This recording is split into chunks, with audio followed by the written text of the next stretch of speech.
Queridos irmãos e amigos, desejo que a paz do Senhor Jesus esteja sobre cada vida e em cada coração. Vamos hoje estudar a lição 2 da Escola Bíblica Dominical, a lição que será estudada no dia 12 de janeiro de 2025. Estamos estudando a nova revista Em Defesa da Fé Cristã. A lição de hoje tem como título Somos Cristãos. Texto áureo. Pelo que julgo que não se deve perturbar aqueles dentre os gentios que se convertem a Deus. Atos capítulo 15, versículo 19. Verdade prática, o cristianismo é uma religião de relacionamento pessoal com Cristo ressuscitado e não um conjunto de regras e ritos. Aqui está dizendo, na verdade prática, o cristianismo é uma religião. Nós já consideramos aqui que Jesus, ele não veio fundar uma religião.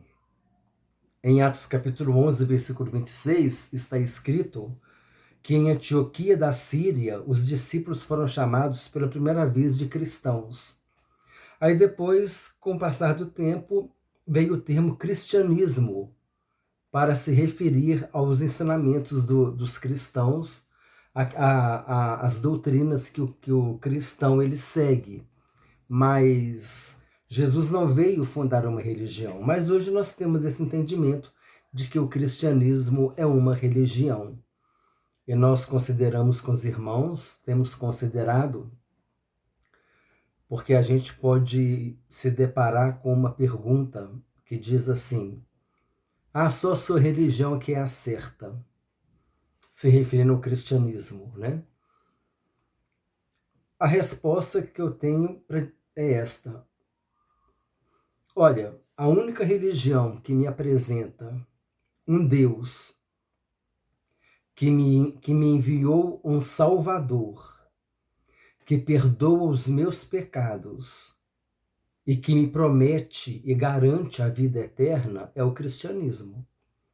Eu não tenho em nenhuma outra religião eu tenho um Deus que perdoa os meus pecados, um Deus que me mostra um Salvador, e esse Salvador me promete a vida eterna. Jesus disse: para as minhas ovelhas eu dou a vida eterna. Jesus disse que ele tem autoridade para perdoar pecados. Então, não há uma religião melhor do que o cristianismo, porque ela traz essas verdades bíblicas. Estamos nos referindo ao cristianismo bíblico, né? Que com o passar do tempo, quem seguiu os ensinos dos apóstolos foram considerados cristãos, e aí surgiu o termo cristianismo, o cristianismo bíblico, que a gente se fundamenta no Novo Testamento. Ficou claro? Então, eu acho que é isso. Por que o cristianismo? Porque é a única religião que me apresenta um Deus que veio em busca do homem perdido, que me apresenta um Salvador, que perdoa os meus pecados e que me garante a vida eterna, que me garante a salvação. Nenhuma outra religião me apresenta essas garantias, né, que o cristianismo apresenta. Então, é o melhor, né? O melhor é estar com Cristo. Leitura diária. Na segunda-feira, a leitura diz: o cristianismo judaizante é remendo novo em vestidos velhos.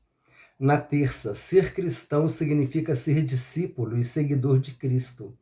Na quarta, os judaizantes condicionavam a salvação à observância da lei de Moisés. Na quinta, o ser humano é justificado pela fé, sem as obras da lei. Na sexta, Paulo chama essa doutrina judaizante de outro evangelho, e no sábado o combate à tendência judaizante é uma autoridade de origem judaica. Já vamos antecipar aqui. Os judaizantes, eles eram os judeus que se convertiam ao Senhor Jesus. Mas eles impunham uma condição também para a salvação, que era a circuncisão. E Hebreus diz que o sacrifício de Jesus na cruz é perfeito, eficaz e vale para sempre. Então nós não precisamos fazer mais nada para completar a obra vicária e expiatória de Jesus na cruz do Calvário.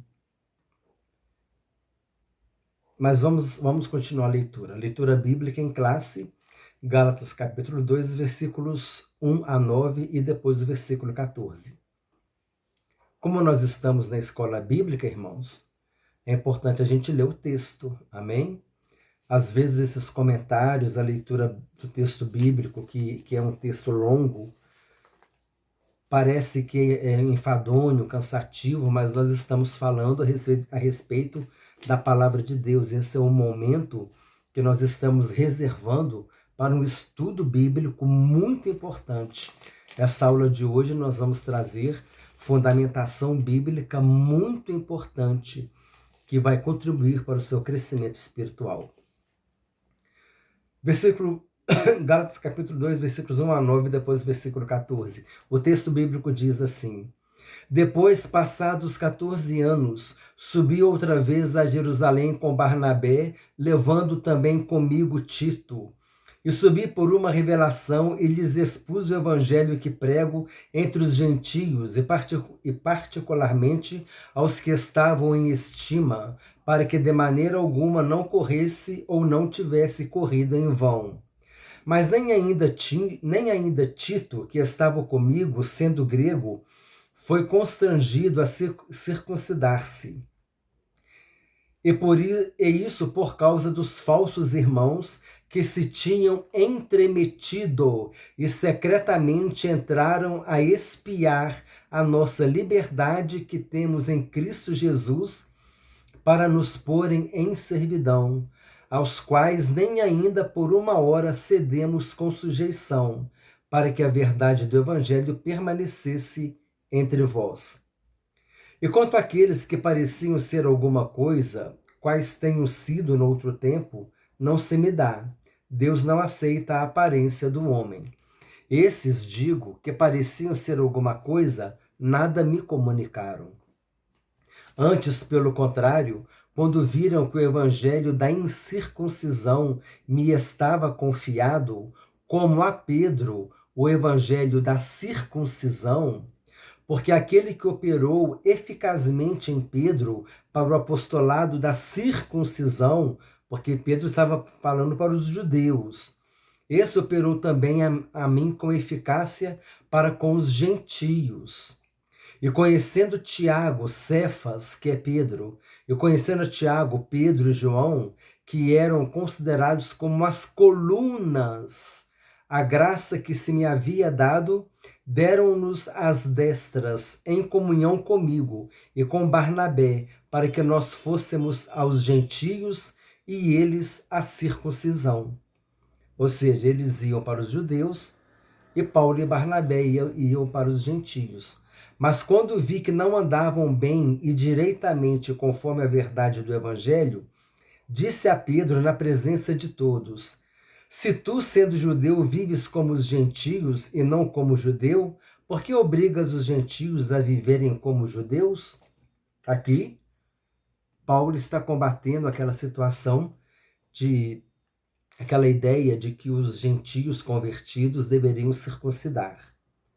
Aí ele foi nesse embate. Plano de aula, o conteúdo que nós vamos ler aqui, esse conteúdo azul, que está aqui no azulzinho aqui, é um conteúdo que está na revista do professor. Se você não tem a revista do professor, escute, porque aqui já traz uma antecipação da lição muito rica. E se você tem a revista do professor, acompanhe-nos com a leitura. Plano de aula 1. Introdução. Nesta lição veremos o processo de transição entre as ideias e práticas judaicas para a doutrina do Evangelho da Graça. Os primeiros cristãos precisaram de sabedoria divina para lidar com essa mudança de perspectiva introduzida pelos ensinamentos de Cristo. Eles não deveriam confundir a lei de Moisés com a graça. Por essa razão, os apóstolos foram desafiados a estabelecer os limites entre o judaísmo e o cristianismo, principalmente o apóstolo Paulo, a fim de que os novos cristãos judeus e os novos cristãos gentios recebessem a orientação devida para o exercício da fé. Então aqui eles estavam começando a doutrinar os gentios também convertidos e os judeus convertidos na graça, levando a mensagem de que Jesus era suficiente para a salvação e considerando que a circuncisão não era mais necessária, porque agora a circuncisão seria a circuncisão do coração, né? Seria a conversão ao Senhor Jesus. Número 2, a apresentação da lição. Objetivos da lição. O item 1 tem como objetivo apontar a tendência judaizante predominante entre os primeiros cristãos. O item 2 tem como objetivo elencar as pressões sofridas pelos apóstolos por parte dos judaizantes que se opunham ao evangelho da graça. E o item 3 tem como objetivo mostrar de que forma a doutrina judaizante se faz presente entre os cristãos atualmente. Motivação. Assim como no início da igreja, os apóstolos tiveram de enfrentar ameaças à liberdade cristã, bem como distorções dos ensinamentos apostólicos. Na atualidade, os cristãos devem estar atentos às investidas contra a ortodoxia da fé cristã. Então aqui está falando que nós devemos estar atentos às investidas contra a ortodoxia da fé cristã. O que é ortodoxia? Ortodoxia, do grego ortos do grego é correto, e doxia, doutrinas. Então, ortodoxia é uma doutrina correta. E nós temos como doutrina correta a doutrina dos apóstolos, baseada no Novo Testamento. Heterodoxia, hetero é diferente, e heterodoxia é uma doutrina diferente. E eu trouxe uma palavra aqui para enriquecer a aula, não está na matéria, mas eu gosto de trazer alguma coisa para enriquecer. Doxologia. Você já se deparou com essa palavra, doxologia? O que é doxologia? Doxa, do grego, é glória, honra. E logia pode ser estudo, né? Biologia, o estudo da vida. Mas biologia, essa palavra logia, né, do grego logia, ela pode ser também palavra, verbo, igual o verbo, né? Pode ser verbo, a palavra, pode ser estudo. Então, doxologia é a palavra de elogio.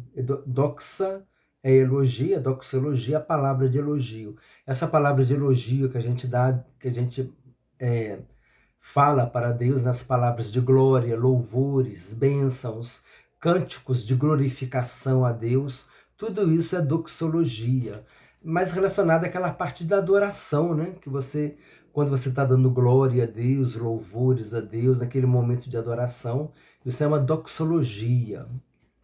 Então nós aprendemos uma palavrinha importante, porque essa palavra doxologia, ela está presente no vocabulário cristão. Em alguma leitura sua, você vai se deparar com essa palavra. Então, doxologia são palavras de louvor, de elogio a Deus, um cântico de glorificação a Deus. Isso é doxologia.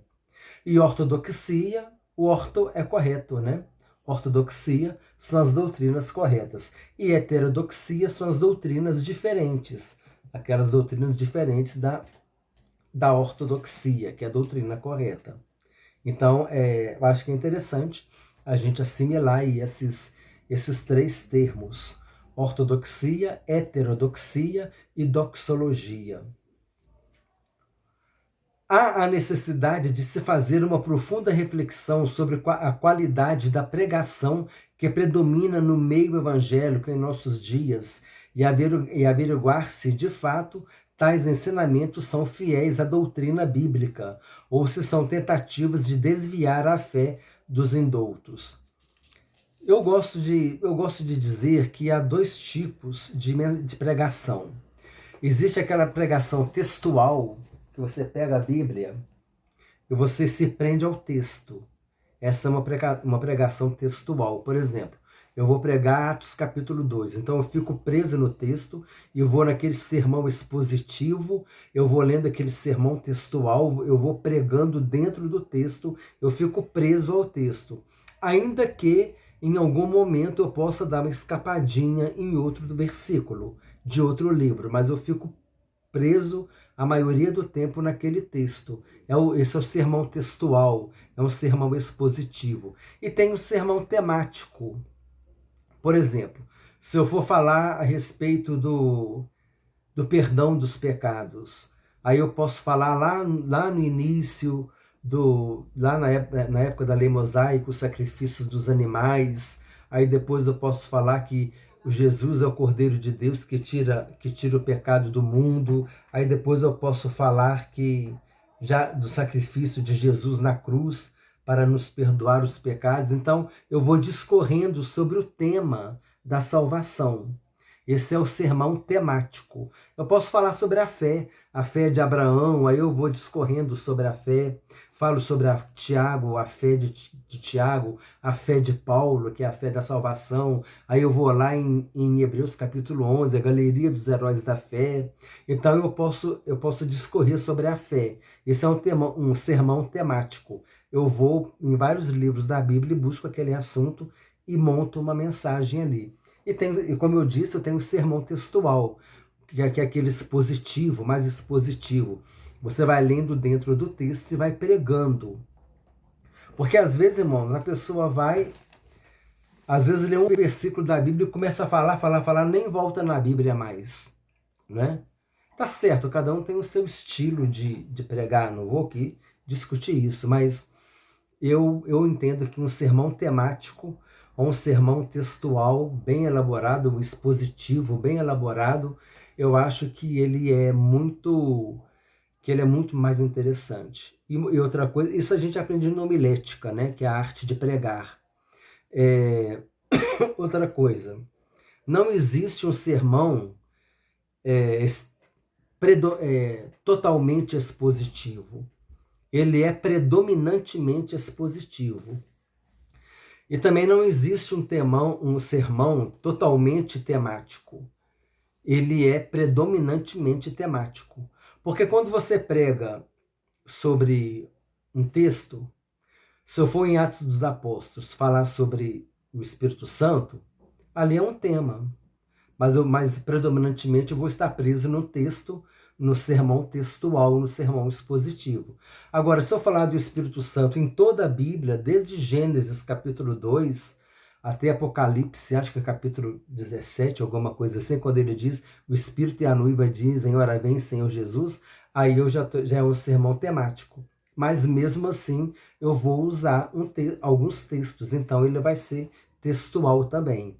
Então, um sermão ele é predominantemente temático, expositivo, temático, ou ele é predominantemente textual. Ele não é totalmente, entendeu? Então, nós entramos um pouco nesse assunto aqui, porque está falando aqui sobre o tipo de mensagem, não é, irmãos? Eu acho que a gente tem que explorar a Bíblia, a gente tem que explorar o texto bíblico na hora da pregação. Sugestão de método. A diversidade de interpretações do conceito de evangelho é a marca dos dias atuais. Então, a diversidade da interpretação do conceito do evangelho é a marca dos dias atuais. É uma variedade de doutrinas que muitas vezes estão fugindo da doutrina dos apóstolos. A pessoa põe, às vezes, uma interpretação dela e põe aquilo como doutrina da igreja, e muitas vezes a Bíblia não está dizendo aquilo. Então acaba, muitas vezes, dá margem para criar uma heresia, entendeu? Muitos querem pregar outro evangelho diferente daquele introduzido por nosso Senhor Jesus Cristo e endossado pelo colégio apostólico. As verdades da Bíblia são inegociáveis. As verdades inegociáveis da fé cristã não podem ser abandonadas, sem as quais não podemos ser identificados como cristãos. Irmãos, então é isso, a gente acaba tendo que comentar e a gente tem que parar para comentar, por isso que às vezes o vídeo fica longo. Mas como eu falei para os irmãos, nós estamos no momento de aprendizagem. Precisamos saber o que nós realmente queremos. Se a gente quer estudar a palavra de Deus, aprofundar no conhecimento bíblico, para a gente não ficar raso, né? No conhecimento bíblico. Ali falou, irmãos, aqui falou sobre, verdades inegociáveis da fé cristã, que não podem ser abandonadas, sem as quais não podemos ser identificados como cristãos. Na aula passada eu fiz referência a isso, a teologia sistemática, onde nós estudamos cristologia, que Jesus é verdadeiro homem, verdadeiro Deus, paracletologia ou pneumatologia, estudamos o Espírito Santo, que o Espírito Santo é Deus, ele é uma pessoa, estudamos a Trindade, o Pai, o Filho e o Espírito Santo, um Deus triuno, estudamos a soteriologia, que é o estudo da salvação, a martiologia, que é o estudo do pecado, a escatologia, que é o estudo dos últimos acontecimentos, começa com o arrebatamento da igreja, a bibliologia, como a Bíblia foi composta, né? Tudo conteúdos referentes à Bíblia, Antigo, Novo Testamento, livros históricos, livros poéticos, Atos dos Apóstolos, é o único livro histórico do Novo Testamento, eclesiologia, que começa em Atos capítulo 2, com a inauguração da igreja, né? A partir de Atos capítulo 2. Então, a dispensação da igreja começou em Atos capítulo 2, e vai terminar no arrebatamento da igreja. Aí você vê a eclesiologia, já está se misturando com a escatologia. Antropologia bíblica, a formação do homem. A ontologia de Deus, ou ontoteologia. Ontologia é o estudo do ser. Ontologia de Deus é o estudo do ser de Deus, ou ontoteologia. Angiologia ou angelologia, que é o estudo dos anjos. Aí aqui a gente entra na demonologia, na satanologia. Aí na satanologia a gente entra na trindade satânica, que também vai se manifestar na época da grande tribulação. É o anticristo, o falso profeta e o diabo fazendo o papel de Deus, o anticristo fazendo o papel de Jesus e o falso profeta fazendo o papel do Espírito Santo. Então o diabo é tão invejoso que ele criou uma trindadezinha para ele. Vai se manifestar na época da grande tribulação. Então, irmãos, são vários assuntos que a gente precisa ir se aprofundando e conhecer a palavra de Deus. São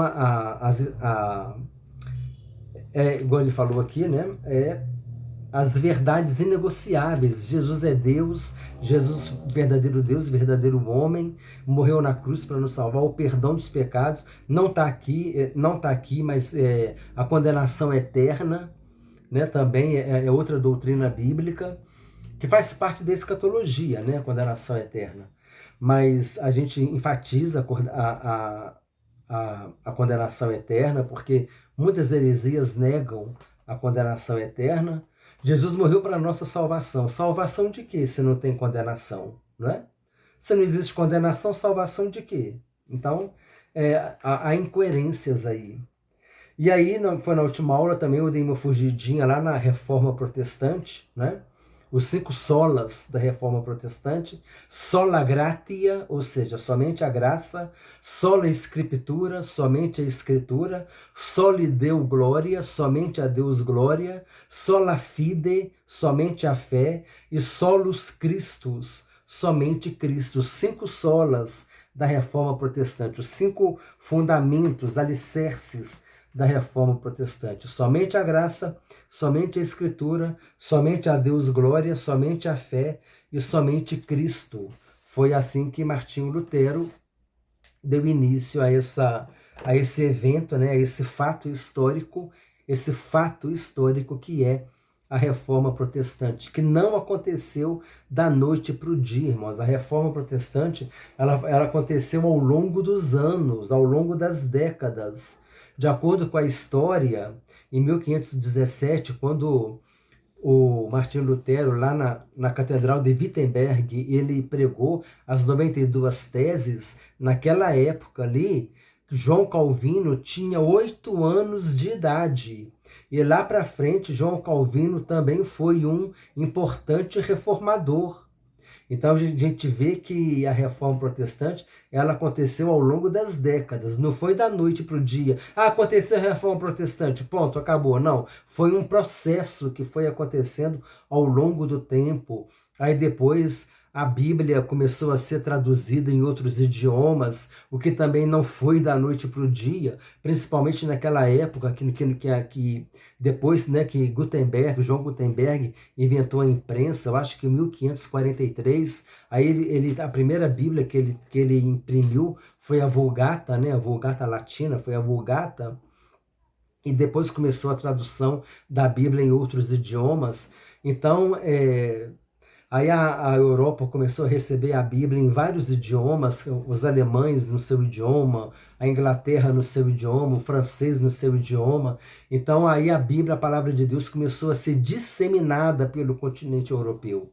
Então a gente vê que a história foi ao longo do tempo que as coisas foram acontecendo.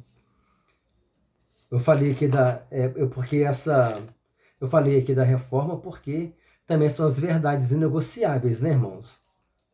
As verdades inegociáveis também aqui esses fundamentos aqui da reforma protestante, né? Somente a fé, somente Cristo, somente a graça, somente a Deus glória e somente a Escritura. Agora vamos começar a revista dos alunos. Comentário, palavra-chave, evangelho, introdução. A igreja herdou dos judeus muitas ideias e práticas no campo teológico e ético, visto que a jornada histórica da igreja começou em Jerusalém no dia de Pentecostes, numa comunidade judaica. Aqui, ó, uma pinceladinha na eclesiologia. Aqui, ó. A jornada histórica da igreja começou em Jerusalém, no dia de Pentecostes. A gente estuda em eclesiologia. Eclesiologia é o estudo da igreja. Eclesia, lembra eclesia? Igreja ou assembleia, e não chamados para fora. Né? Já comentamos isso em aulas passadas. Então aqui é considerada a inauguração da igreja. E esses pontos de interseção levaram alguns a confundir a lei de Moisés com a graça. Nessa lição, veremos que Gálatas capítulo 2 é um relato de um dos debates que mostram o limite entre judaísmo e cristianismo. E os apóstolos, principalmente Paulo, tiveram muita dificuldade de mostrar isso aos judaizantes. Judaizantes, para a gente assimilar, eram os judeus que se converteram, mas eles falavam que tinha que guardar a lei de Moisés também. Então, quer dizer, para eles só a graça em Jesus não era suficiente. E uma das coisas que tinha que ser feito era a circuncisão. Prevenindo-se contra a tendência judaizante, ao item 1. 1.1. Subindo outra vez a Jerusalém. Gálatas capítulo 2, versículos 1 e 2. 14 anos depois da sua conversão a Cristo, Paulo sobe pela segunda vez a Jerusalém. Essa segunda visita foi por revelação, não sendo uma convocação pelos apóstolos para prestação de contas. Não podemos confundir essa visita de Paulo com a sua ida ao Concílio de Jerusalém, registrada em Atos capítulo 15, considerado o primeiro concílio da igreja, né? Atos 15. Infere-se que a epístola aos Gálatas foi escrita antes do referido concílio, pois não há menção dele na carta, visto que o concílio tratou do mesmo assunto. Eu até considerei, né, com os irmãos lá na igreja, que esse concílio deve ter acontecido depois que Paulo escreveu aos Gálatas. E eu entendo, porque a gente lê Atos capítulo 15, tem ali 20 e poucos versículos, 20 alguma coisa versículos, mas esse assunto, esse concílio deve ter durado horas. Então, muita coisa ali não foi escrito, né? Não foi escrita, muita coisa não foi escrita. Eu acredito que Paulo deva ter trazido essa experiência lá de Gálatas e colocado aqui nesse concílio. Mas isso é uma opinião minha, né? A gente pensa isso, porque se Paulo deparou com esse problema lá e depois teve um concílio que tratou do mesmo problema, possivelmente ele falou, ó, lá na Galácia eu tô com esse problema. Então, ele já deve ter trazido alguma experiência nesse sentido também. Mas a Bíblia não relata isso. Então, infere-se que a Epístola aos Gálatas foi escrita antes do referido concílio, pois não há menção dele na carta, visto que o concílio tratou do mesmo assunto, Atos 15, versículos 5 e 6. Somando os anos mencionados em Gálatas, podemos afirmar que essa visita aconteceu antes de sua primeira viagem missionária. Item 1.2. Objetivo da reunião.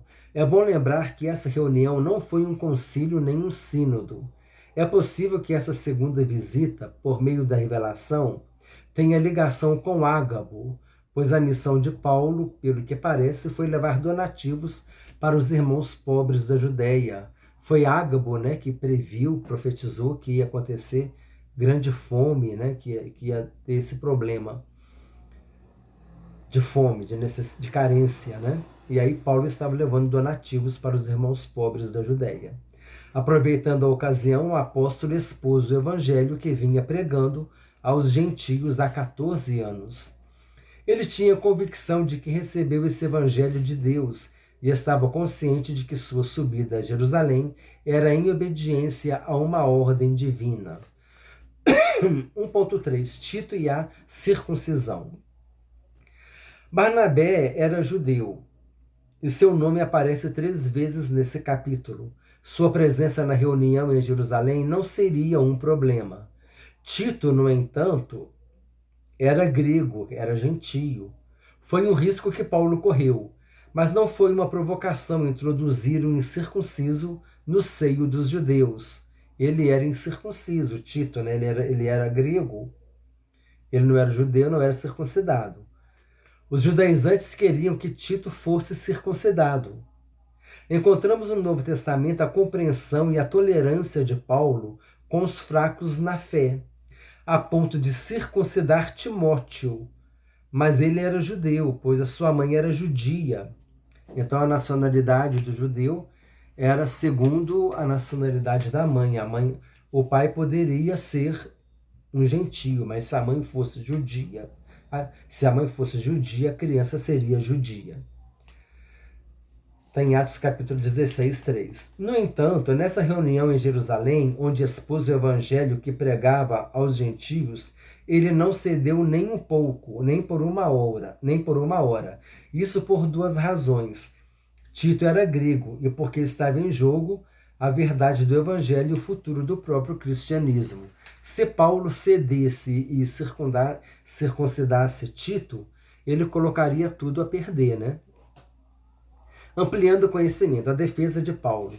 À medida que os debates se acirravam entre gentios cristãos e os judaizantes, Paulo considerou necessário escrever às igrejas da Galácia.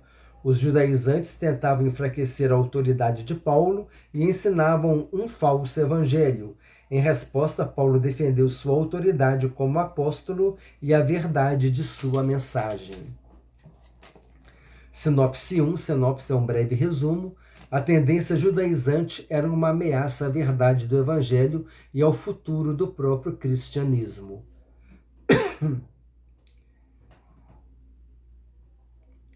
Eu vou ler aqui algumas anotações que eu fiz a respeito da Epístola de Gálatas, porque ela está no contexto, né, dessa lição. Inclusive o texto da lição é baseado em Gálatas.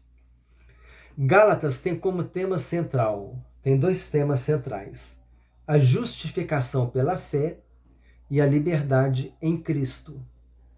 Os Gálatas estavam voltando a confiar nos rituais da lei de Moisés, afastando-se da graça de Deus em Cristo Jesus. Em Gálatas, Paulo se defende das acusações dos falsos mestres.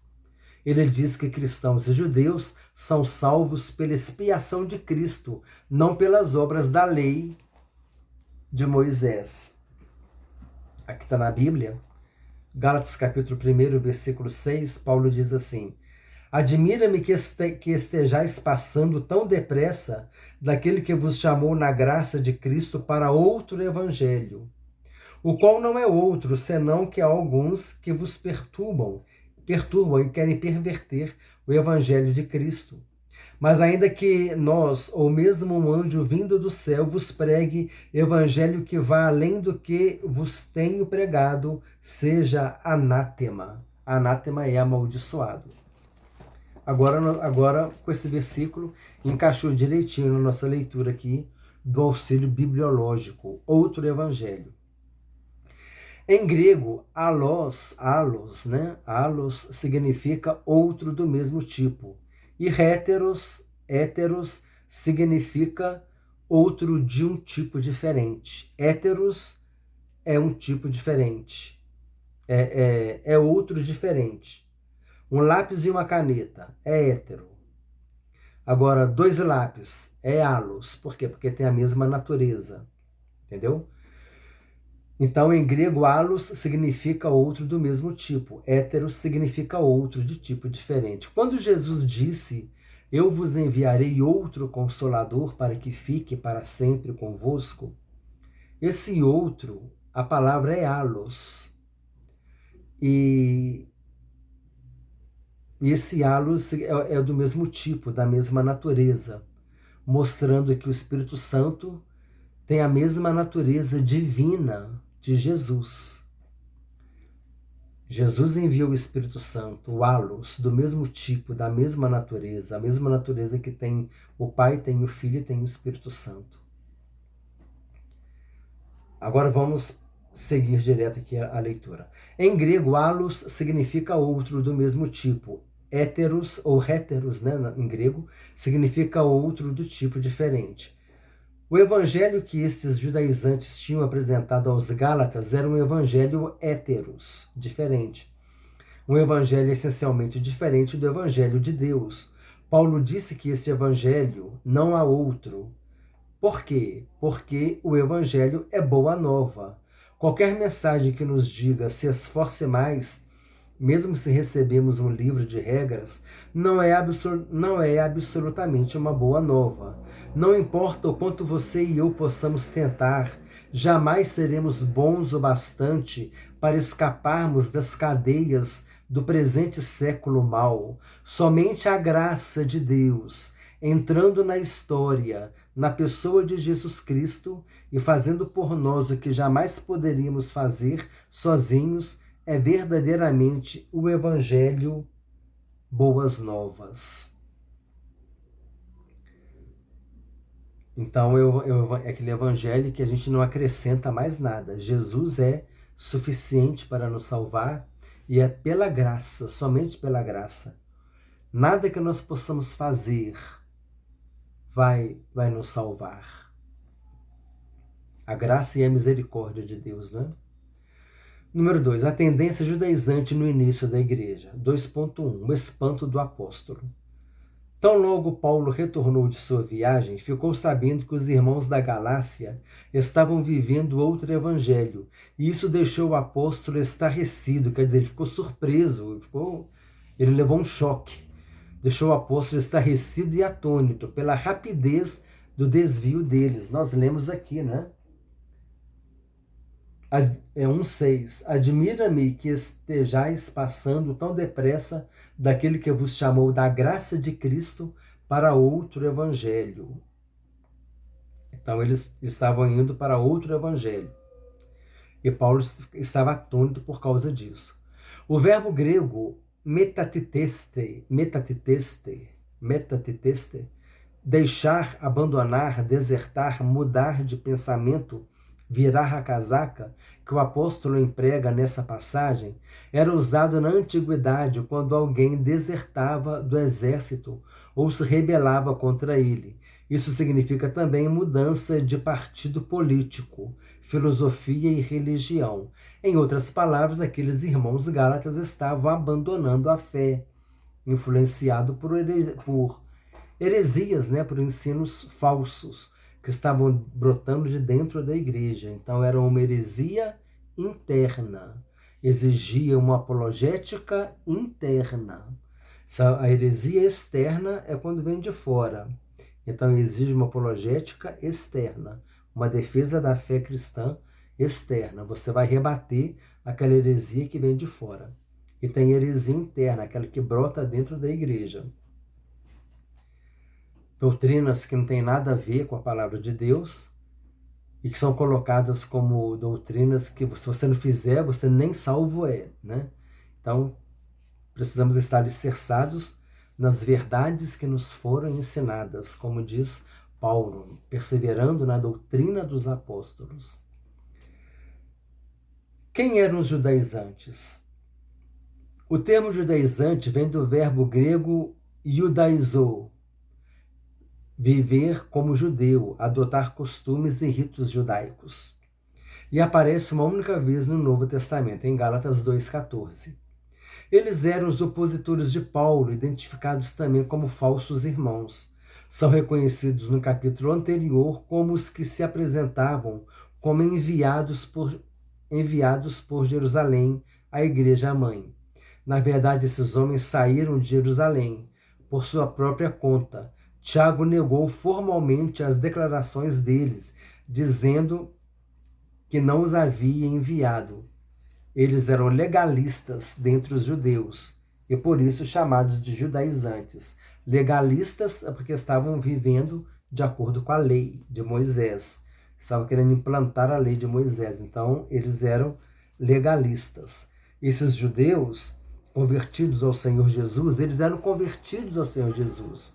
Mas eles ensinavam que os gentios deveriam observar a lei de Moisés como condição para ser salvo. E não há outra condição para ser salvo a não ser termos Jesus em nossas vidas como nosso Senhor e Salvador. Porque o sacrifício de Jesus, conforme nos ensina Hebreus, é o sacrifício perfeito, eficaz e dura para sempre. Aqui em Atos capítulo 15, versículo 24, olha só o que Tiago falando, é Tiago falando aqui, tá? Visto sabermos que alguns que saíram de entre nós, sem nenhuma autorização, vos têm perturbado com palavras, transtornando a vossa alma.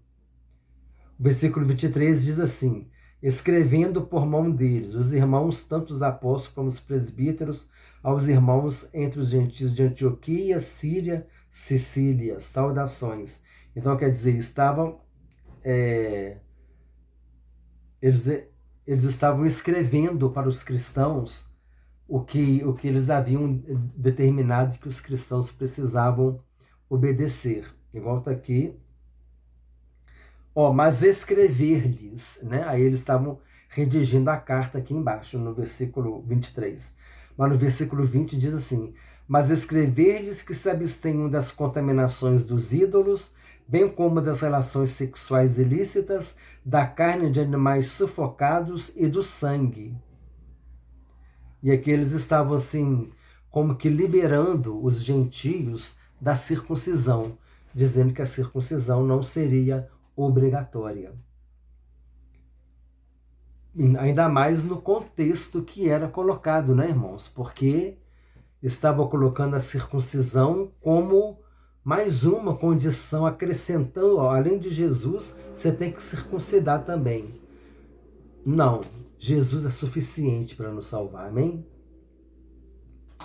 Tudo que fizermos depois da nossa conversão, toda a obediência que a gente deve ter em viver na presença de Deus, a gente faz não para ser salvo, mas a gente faz porque a gente é salvo. Eu sou salvo, tive minha vida transformada, agora eu vou cogitar pelas coisas espirituais e não pelas carnais, pelas coisas celestiais e não pelas terrenas. Não pelas terrenas, irmãos, eu já falei isso aqui, no sentido de uma vida, né, de pecado, de depravação, de mentiras, de roubos, de enganos, é nesse sentido. Agora, a nossa vida terrena, você precisa dela. Você tem que estudar, você tem que ter um projeto de vida, Eu quero abrir uma loja, eu quero ter um emprego, eu quero fazer um concurso, eu quero fazer uma faculdade. Aí você tem os seus projetos, né? Conquistar, quero comprar um apartamento, eu quero trabalhar, eu quero estudar, eu quero me formar, eu quero fazer um curso profissionalizante, eu quero abrir uma oficina, eu quero montar uma fábrica. O seu projeto das coisas terrenas para você conquistar uma vida, isso não é disso que está se falando. Eu cogitar pelas coisas celestiais e não pelas terrenas é no sentido espiritual, daquilo que não agrada a Deus. Mas de você ter uma vida de conquista, de trabalhar, de estudar, de realizar seus sonhos, fazer a sua especialização, fazer o seu mestrado, fazer um curso de capacitação, abrir uma loja, abrir uma empresa, isso tudo você pode e deve ter isso como projeto, né? Quando Paulo fala que a gente tem que abandonar as coisas terrenas, não cogitar pelas coisas terrenas, é no sentido de uma vida de pecado, de viver uma vida sem estar de acordo com a obediência a Deus. 2.3. O clima de tensão. Não é necessário muito esforço para perceber o quanto Paulo e Barnabé foram pressionados pelos judaizantes diante dos demais apóstolos de Jerusalém. À luz do versículo 9, parece que somente João, Pedro e Tiago estavam presentes. Os outros apóstolos deviam estar em plena atividade missionária em outras regiões.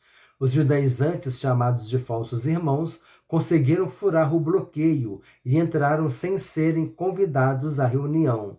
No versículo 4, eram inimigos da liberdade cristã, do evangelho, de Paulo e do próprio cristianismo.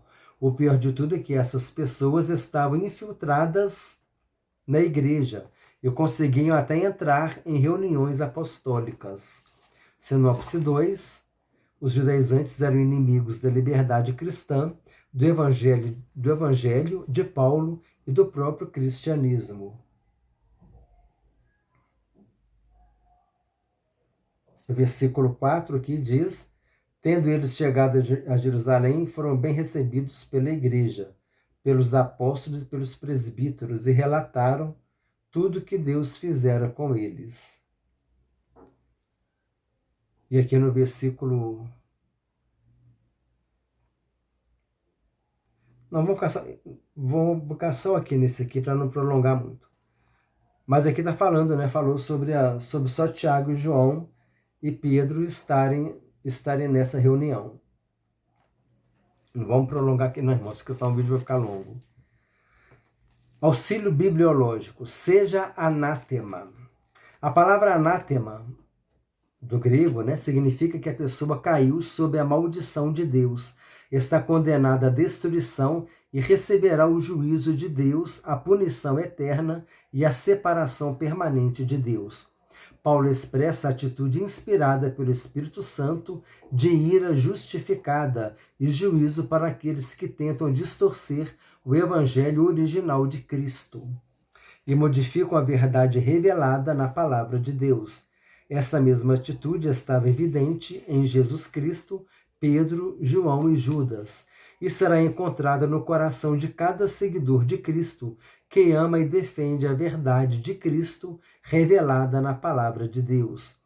Isso deve ser ao fato de o povo fiel de Deus estar convencido de que a mensagem de Cristo é as boas novas de salvação, indispensáveis para um mundo que está espiritualmente perdido e separado de Deus devido a seus caminhos pecaminosos e rebeldes. Entre os que estão condenados se incluem todos os que pregam um evangelho contrário à mensagem que Paulo pregava e que lhe fora revelada por Cristo. Qualquer pessoa que acrescente algo ou remova algo da mensagem original e fundamental de Cristo e dos apóstolos, isto é, aqueles que foram pessoalmente encarregados por Jesus para estabelecer a sua mensagem na igreja primitiva, estará sob a maldição de Deus. Deus tirará a sua parte da árvore da vida. Deus ordena que todos os seguidores de Jesus defendam a fé, que tenham uma atitude de amor quanto ao confronto com outras pessoas. Uma atitude de amor, né, irmãos? Mas mostrando a verdade. E que se separem de professores, ministros e outras pessoas na igreja que neguem as verdades fundamentais ensinadas por Jesus e pelos apóstolos. Essa pessoa deve ser até retirada, não é? A pessoa que começa a ensinar coisas que não estão de acordo com a Bíblia, de acordo com a doutrina dos apóstolos, essa pessoa não pode estar responsável pelo ensino dentro de uma igreja. É por isso aquele que nós consideramos aqui, com os irmãos, às vezes a pessoa é nova convertida, tem 1 ano de novo convertido, é 1 ano. A igreja primitiva considerava novo convertido até 3 anos. Às vezes a pessoa tem 1 ano de igreja e já vira pastor, entendeu? E ela não conhece nem as doutrinas bíblicas ainda. Então, quer dizer, já é reconhecido como pastor com 1 ano de igreja. Então, ela precisa primeiro ser preparada dentro da palavra para depois ela ensinar, para não incorrer nesses erros aqui, de começar a trazer interpretação de um neófito, né? Uma pessoa neófita, uma pessoa nova na fé, que ainda não tem as raízes na fé e que está ensinando sem ter o devido preparo. Então as lideranças têm que ter muita responsabilidade sobre isso, né? Uma pessoa que vai assumir o ensino é uma pessoa que tem que estar presente no ensino, como ouvinte também. Ela tem que aprender para ensinar, precisa estar presente também nos cultos, ouvindo a palavra de Deus, e ela vai assim recebendo bagagem para poder ensinar, para que não aconteça isso aqui. Pessoas que neguem as verdades fundamentais ensinadas por Jesus e pelos apóstolos, trazendo ensino dentro da igreja, não é? Número 3, a tendência judaizante hoje. Eu já apresentei um trabalho aqui há um tempo atrás sobre isso, sobre a presença do judaísmo na igreja hoje. Eu vou fazer a explicação, irmãos, e depois vai a leitura rapidamente, tá? O kippá, por exemplo. O kippá, né? Aquele arquinho, né? O kippá significa arco. Aquele arco, aquele bonezinho que o judeu coloca. Ele é um lembrete da presença de Deus e que Deus está acima do homem. É a autoridade, né? Representa a autoridade de Deus. É um símbolo da religião. Mas nós, como cristãos, não precisamos disso, porque nós já sabemos que Jesus está presente. Eu não preciso do kippá para lembrar da presença de Deus. Jesus disse, onde tiver 2 ou mais reunidos em meu nome, eu estarei no meio deles. Onde tiver 2 ou mais reunidos em meu nome, eu estarei no meio deles. Jesus está presente, enviou o Espírito Santo. Não preciso de kippá. Eu estou falando do cristão, tá? Do gentio convertido, da igreja cristã. Da turma do apóstolo Paulo, tá bom, irmãos? Guardas de sábado, guardar o sábado, observância do kashrut. O kashrut, o que é kashrut? Termo hebraico para as leis dietéticas do judaísmo, quer dizer, a comida, né? Eu vou ler algumas aqui. Proibição de consumir misturas de carne e leite. Quer dizer, estrogonofe ali já acabou, né? Já não vai ter mais o estrogonofe. Proibição de comer misturas de carne e leite. O judeu não come. Carnes de animais abatidos pela prática sherritá. Essa prática sherritá é o abatimento do animal. É uma morte rápida e sem sofrimento. O animal não pode sofrer na hora de ser abatido. Sherritá. Ou então esrerritá. Aí tá difícil de ler aqui, irmão. Peixes que possuam barbatanas e escamas podem ser consumidos. São kasher. Kasher ou kosher, o que é isso? É a comida que você pode comer, os animais que você pode comer. Mamíferos com cascos fendidos e ruminantes. A Torá também apresenta 24 espécies de aves que não fazem parte do kosher. São árvores predadoras e carniceiras, né? Aquelas aves que comem carniça, que mata outra árvore, que mata outra ave para poder comer. E nós temos aqui aves que podem comer pato, ganso, peru, galinha e pombo. Alimentação kosher ou alimentação kasher define os alimentos que podem ser ingeridos, as misturas que podem ser feitas. Então, esse aqui é um pouco do cuidado, né, dos alimentos dos judeus. Tem a liturgia na sinagoga, o uso do shofar, que é uma trompa geralmente feita de chifre de carneiro, usado nas reuniões religiosas mais importantes. O uso do talit, o manto ou chale usado para a oração, talit, e o uso do kippar, o solidel que os judeus religiosos usam sobre a cabeça.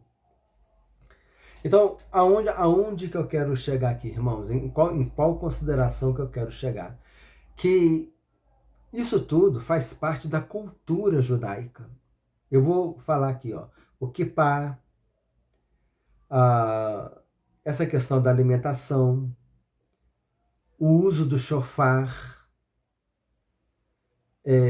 as músicas e danças judaicas na igreja, a Arca da Aliança na igreja, a bandeira de Israel na igreja, a estrela de Davi, a bandeira de Israel, irmãos. É importante considerar. Imagina que uma pessoa de descendência árabe está ouvindo a palavra de Deus, está assim querendo se converter, querendo ir para a igreja. Aí ela chega lá e ela se depara com a bandeira de Israel. Aquilo pode endurecer o coração dela. Nós somos cristãos, irmão. Não tem nada contra Israel. Nós somos cristãos. Nós não devemos judaizar o culto cristão. O culto cristão, ele tem que estar de acordo com a doutrina dos apóstolos. Nós somos gentios. Os judeus messiânicos, eles usam essas coisas, é a cultura deles. Eu não devo pegar as coisas judaicas, a cultura judaica, e trazer para a nossa cultura. A gente critica tanto, principalmente a gente que é crente, né, cristão, a gente critica tanto esse tal desse Halloween. O Halloween é uma coisa de cultura americana que trouxeram para o Brasil, mas agora as igrejas estão pegando cultura judaica e colocando dentro da igreja. É a mesma coisa, só que com foco diferente. Então, quer dizer, por que nós, como cristãos, uma igreja evangélica autêntica, somos gentios? O que a gente tem que usar kippah, colocar o talit, usar o shofar no culto, entrar com a Arca da Aliança, a bandeira de Israel, a estrela de Davi, tudo que é negócio judeu ali, entendeu? Não menosprezando, não estou menosprezando. Eu estou dizendo o seguinte, não faz parte da nossa cultura. Nós somos gentios convertidos. A gente não tem que judaizar o nosso culto. Mas a Arca da Aliança entrando é a coisa mais linda que tem. O som do shofar, então, é lindo, é maravilhoso. Parece que é uma música que vem do céu e não sei o que. E a estrela de Davi. E quer dizer, é como se fosse atrativos para querer melhorar o culto. Jesus é o ímã que nos atrai. Se nós tivermos um culto abençoado, avivado, com o Espírito Santo manifestando ali, na vida dos irmãos, havendo conversão, se Jesus curar ali, isso sim é que vai atrair as pessoas. As pessoas se convertendo, saindo das drogas, saindo dos vícios, sendo libertas. Esse é que é o culto da doutrina dos apóstolos. Agora, a gente não tem que trazer kippah, talit, Arca da Aliança, danças judaicas, músicas judaicas, bandeira de Israel, estrela de Davi, coloca as coisas numa igreja cristã. Nós temos uma identidade, e a nossa identidade está relacionada com Jesus, e não com o não com as práticas judaicas, da cultura judaica. Os judeus messiânicos praticam a cultura deles, mas não cabe à igreja evangélica fazer isso. Amém, irmãos?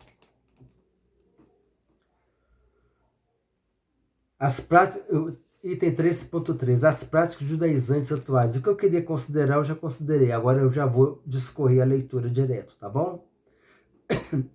As práticas judaizantes atuais. Elas são basicamente a guarda do sábado, né? A guarda do sábado também. Aí quer praticar isso tudo, mas a circuncisão não. Aí fala, então vai circuncidar também. Não, circuncisão não. Mas quer o kippá, quer o shofar, quer a arca da aliança, quer guardar o sábado, quer a estrela de Davi, quer aquelas músicas judaicas na hora do culto, quer isso tudo. Mas a circuncisão não, né? Não é verdade? Então é meio complicado. As práticas judaizantes atuais. Elas são basicamente a guarda do sábado, a observância rigorosa do kashrut, termo hebraico para as leis dietéticas do judaísmo, a liturgia da sinagoga, o uso do shofar, trompa, geralmente feito de chifre de carneiro, o uso do talit, ou talit, o manto ou chale usado para oração e o uso do kippar, o soledel que os judeus religiosos usam sobre a cabeça. Letra A, os judeus messiânicos. Os judeus messiânicos, principalmente em Israel, seguem a tradição judaica. Eles sim. Isso acontece simplesmente para preservar a identidade cultural deles. É a identidade cultural deles. E tem amparo neotestamentário. E alguém chamado estando circuncidado, fique circuncidado. 1 Coríntios, capítulo 7, versículo 18. Ou seja, na conversão a Cristo, do judeu, ele não precisa mudar a sua tradição ou cultura. Os não-judeus, os gentios, somos nós. Da mesma forma, é alguém chamado estando incircuncidado, não se circuncide. 1 Coríntios 7, 18b. 18b é a segunda parte do versículo, né, que é esse B. Ou seja, ele não precisa se judaizar. É erro o não-judeu adotar práticas judaicas na liturgia e no dia a dia para imitar o judaísmo. Paulo conclui, cada um fique na vocação em que foi chamado. 1 Coríntios 7, 20. Práticas judaicas na liturgia. O que é liturgia? É a liturgia do culto, é a abertura, com a oração, com a leitura da Bíblia, aí depois vem os louvores, depois tem a oportunidade, depois tem a mensagem, aí depois tem a oração pelas pessoas, aí tem a igreja que faz a unção com óleo no final, aí depois vem a bênção apostólica, é toda aquela liturgia. Aí o que faz na igreja evangélica que está trazendo costumes judaicos? Aí tem o shofar, e começa a trazer as coisas, tem a roupa, né? Toda a roupa característica do judaísmo, eu começo a colocar essas coisas na liturgia da igreja. É isso que está falando. Não essas práticas judaicas é para o judaísmo, é a identidade cultural deles, não é a nossa identidade cultural e nem espiritual. Sinopse 3. Contra a tendência judaizante é preciso aprender a viver na dependência do Espírito e não da lei. Conclusão. O resultado da reunião foi desfavorável aos judaizantes. Só o fato de os apóstolos, sendo judeus, concordarem com a explicação sobre a especificidade de cada grupo dada por Paulo já apontava o engano desses legalistas sobre a obra salvífica em Cristo. Esse resultado serviu tanto aos Gálatas como a todo o cristianismo nesses mais de 20 séculos de história. Assim, a diferença entre os judeus messiânicos e os cristãos judaizantes atuais é que os judeus estão preservando uma cultura hereditária do seu povo e os judaizantes colocando remendo novo em pano velho. Mateus 9,16. Colocando remendo novo em pano velho. Irmãos, tem nada a ver no culto cristão, a Arca da Aliança entrar, o chofar tocar, aquelas músicas judaicas, as danças judaicas, aí o líder lá que vai celebrar o culto com as roupas judaicas, com o kippah, não tem nada a ver com o culto cristão.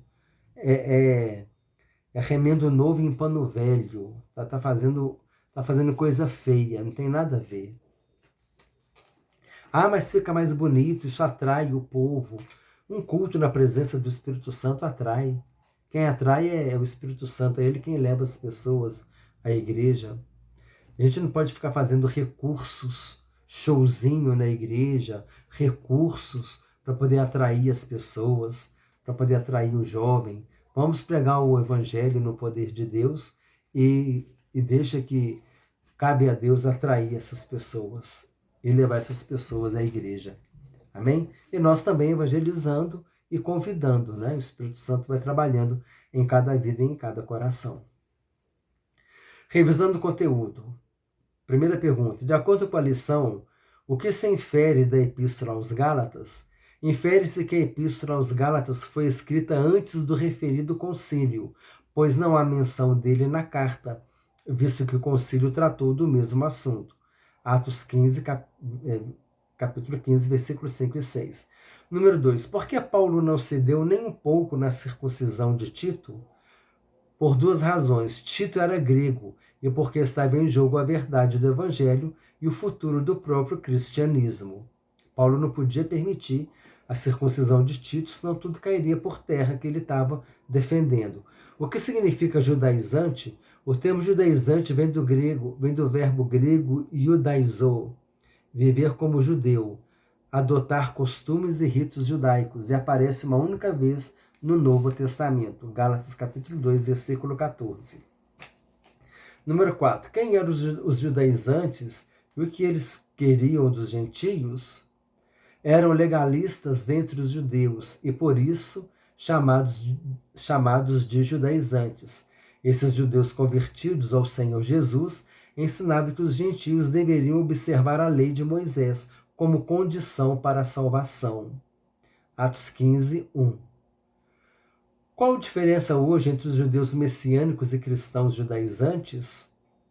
Os judeus messiânicos, principalmente em Israel, seguem a tradição judaica, ou seja, na conversão de Cristo, na conversão a Cristo do judeu, ele não precisa mudar a sua tradição e cultura. No caso do não-judeu convertido ao cristianismo, ele não precisa se judaizar. É um erro o não-judeu adotar práticas judaicas na liturgia e no dia a dia para imitar o judaísmo. Paulo conclui: cada um fique na vocação em que foi chamado. 1 Coríntios capítulo 7, versículo 20.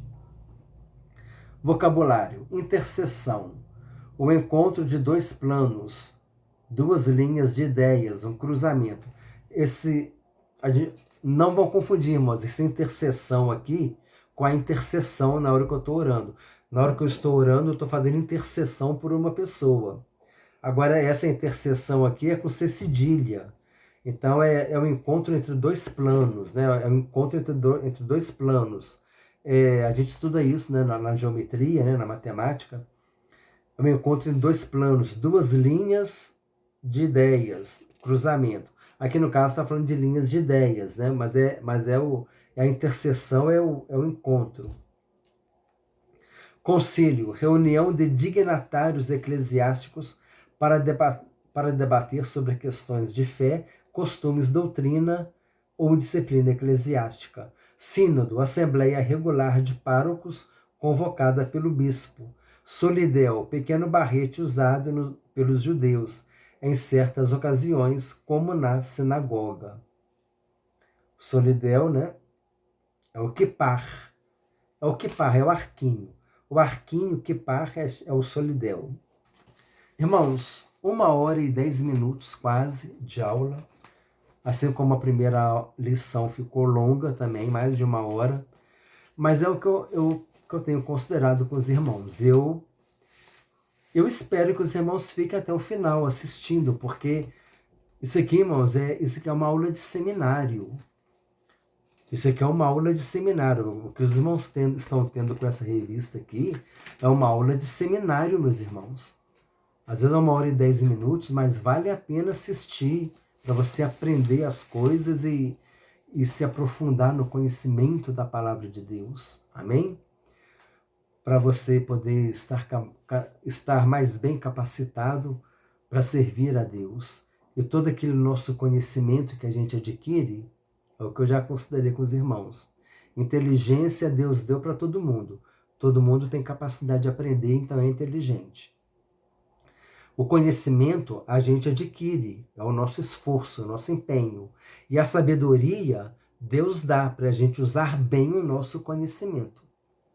Você só vai poder usar com sabedoria o conhecimento que você tem se você se dedicou a isso. E outra, deseja ensinar, deseja pregar, deseja dar aula no seminário, deseja dar aula na escola dominical, se você quer ensinar, primeiro você precisa aprofundar e aprender as doutrinas bíblicas. Amém? Desejo sempre que os irmãos fiquem até o final, mas deixa no comentário se você está gostando das aulas. E é assim que vai ser, irmãos. Vai ser vídeo longo, porque são muitos comentários. Eu faço várias pesquisas, irmãos, tá vendo?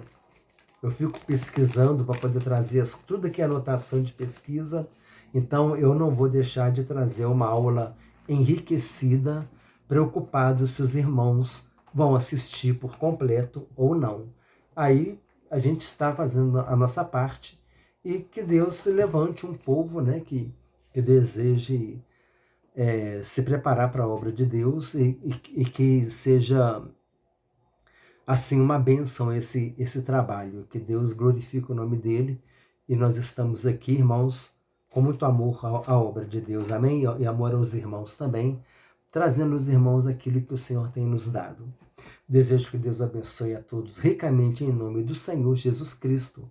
Compartilhe essa aula com irmãos e amigos e com todos aqueles que gostam de estudar a palavra de Deus.